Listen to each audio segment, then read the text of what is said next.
In the 19th century, something unusual appears across the landscape. Massive buildings, perfect symmetry, long wings, central towers, endless corridors.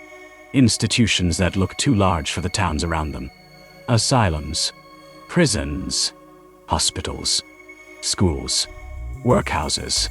If you walk through the countryside of England, or the rolling hills of New England, or the outskirts of European cities, you will find them.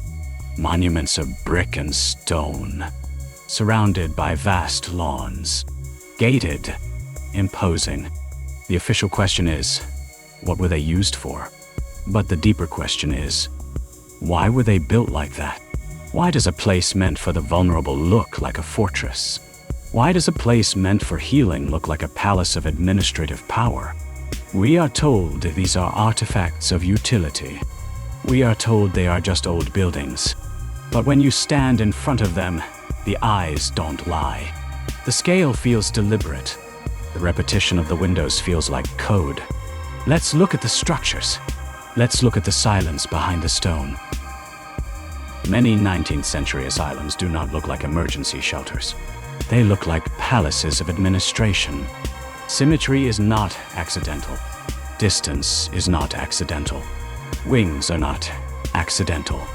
Windows, corridors, ventilation, courtyards, views, gardens, separation by category.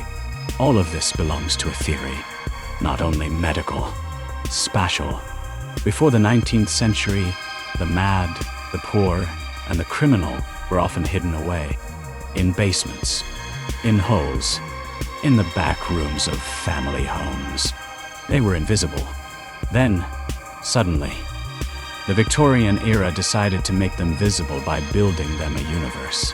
The building itself was supposed to act on the patient. Light, light, air, order, routine, classification. The architecture was treatment. This was the birth of what historians call institutional space. The belief that if you put a chaotic mind into a perfectly ordered building, the mind will mirror the architecture. If the hallways are straight, the thoughts will become straight. If the routine is predictable, the behavior will become predictable. It was a beautiful idea. But treatment and control often share the same floor plan. To build a hallway where a nurse can see 20 doors at once is a triumph of care. It is also a triumph of surveillance. To build a window that lets in the morning sun, but is too narrow for a human body to climb through, is an act of design. It is also an act of capture. The line between a sanctuary and a cage isn't found in the materials. It's found in the intent. The Kirkbride Plan is important because it makes the hidden system visible.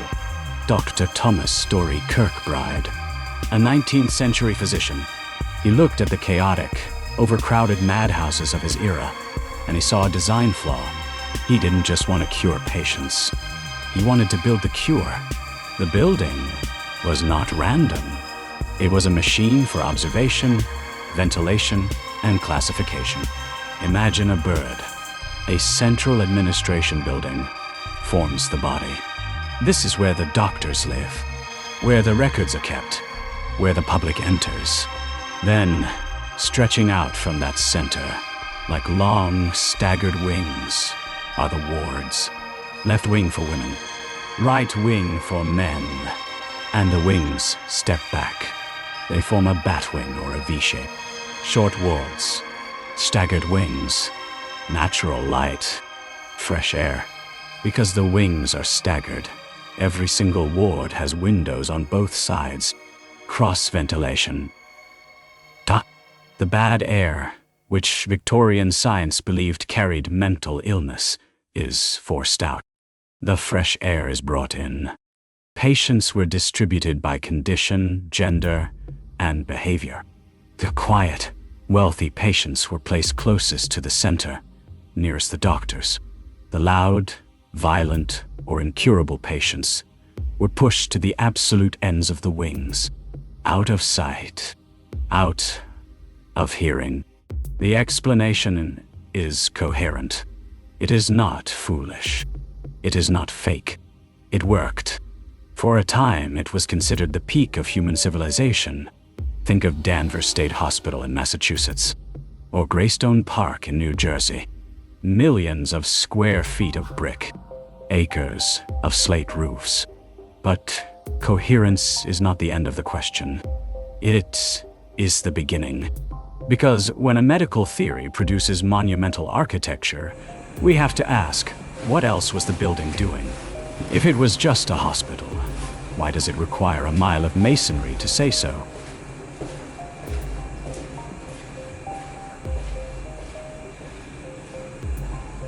At the exact same time Kirkbride was drawing his wings, a philosopher named Jeremy Bentham was drawing a circle, the Panopticon, an architectural concept for a perfect prison, a central observation tower surrounded by a ring of cells. The cells are backlit. The guard in the tower can see everyone. The prisoners can never see the guard. They must assume they are being watched at all times. They become their own jailer. Now, look closely at the 19th-century asylum, the workhouse, and the penitentiary. They are cousins. They share the same DNA. In the Eastern State Penitentiary in Philadelphia, the design uses a hub-and-spoke model. A central guard tower with long corridors radiating outward. A single guard can stand in the center, turn in a circle, and look down every single hallway. This isn't just shelter. This is a geometry of suspicion.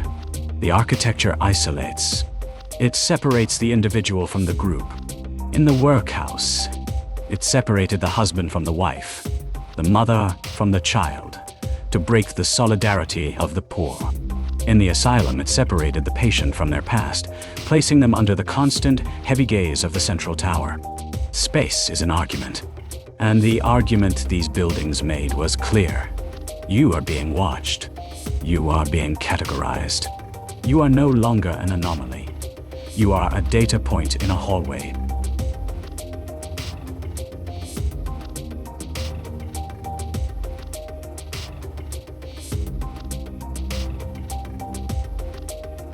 Scale changes meaning.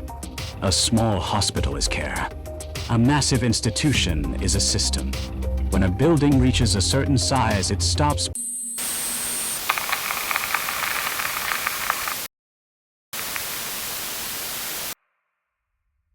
When a building reaches a certain size, it stops being a house for people and starts being an engine of logistics.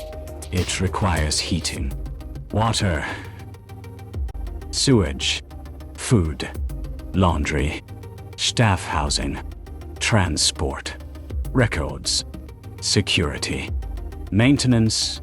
These institutions were self-contained cities. They had their own power plants, their own water towers. Many Kirkbride asylums had their own railroad spurs, running directly into the basement to deliver coal by the ton. They had thousands of acres of farmland. The patients didn't just sit in rooms. They worked the fields. They baked the bread. They washed the sheets. The institution sustained itself on the labor of the people it contained. Think of the sheer administrative weight. Land, political approval, public money, professional authority. To build a place like the Hudson River State Hospital, or the colossal asylum complexes in the UK like Colney Hatch, you needed the entire apparatus of the state to lean in. The building is not only for patients. It is for a new kind of state capacity. A state that counts, separates, classifies, contains, documents. Before this era, the state didn't know how many people were mad. It didn't care. But the building creates the category. Once you have 1,000 beds, you must find 1,000 people to fill them. This is where the mystery becomes stronger, because it becomes more realistic. You do not need a hidden cult. You need bureaucracy. You need a system that loves order so much that it builds a stone monument to contain its own anxieties. Why make them beautiful? If these are places for the forgotten, why carve gargoyles? Why towers? Why ornament? Why monumental entrances? Why landscapes designed by legendary architects like Frederick Law Olmsted? One answer is moral treatment. The philosophy of the era said, beauty heals, order calms, fresh air restores. The patient is not a prisoner, but a person to be improved by environment. That was the ideal. They built grand libraries, cricket pitches, theater stages, and bowling alleys inside these complexes. They wanted the asylum to be a utopian village. But beauty also legitimizes power. A beautiful institution tells the public, this is not confinement. This is progress. This is science. This is civilization. When the state locks up thousands of its citizens, it creates an ethical crisis. The public feels uncomfortable. But if you wrap that confinement in Gothic revival architecture, if you top it with a majestic clock tower, if you surround it with manicured rose gardens, the discomfort fades. The architecture acts as an anesthetic. It says, look at how civilized we are. Look at how much we care. Architecture does not only shelter systems, it sells them. It turns an act of exclusion into an act of civic pride. Many of these buildings later changed function. By the mid-20th century, the system collapsed. Psychotropic drugs arrived. The factories of care were seen as abusive, overcrowded, and obsolete. The keys were turned. The gates were locked. Some became abandoned. Some became universities. Some became luxury condos. Some became horror settings.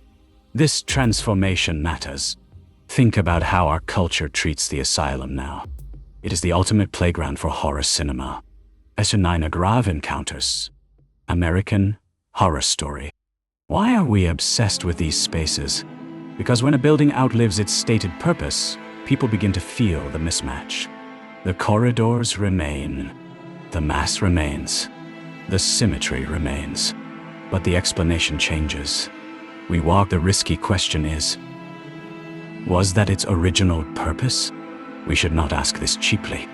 We should not fall into easy conspiracies about hidden technologies or phantom timelines. Most of these buildings have records, plans, budgets, doctors, reports, admissions, deaths, expansions, scandals. The ledger books exist. The names of the Masons are known. But the question can still be valid if we refine it. Not, were they secretly something else? But, did their function exceed the story we tell about them? Were they hospitals? Yes. But, were they also instruments of classification, label, social sorting, professional authority, political display, land control? When a city builds a massive, beautiful structure on its outskirts, it is doing many things at once. It is clearing valuable real estate downtown. It is creating hundreds of jobs. It is signaling its own wealth to rival cities. And it is taking the people who do not fit the industrial clock, the people who cannot or will not work in the factories, and removing them from the equation. That is where the real documentary tension lives. Not in the supernatural, in the structural. When a structure is too large for its function, the function may not be wrong. It may be incomplete. These buildings were not only places where people were held, they were places where society explained itself to itself. They carved their values into the limestone. Order, care, science, control, all in the same corridor. They built them to last forever because they believed their solutions were permanent. Now, the buildings sit in the forests and on the edges of our towns, slowly losing their roofs to the rain. But they still speak.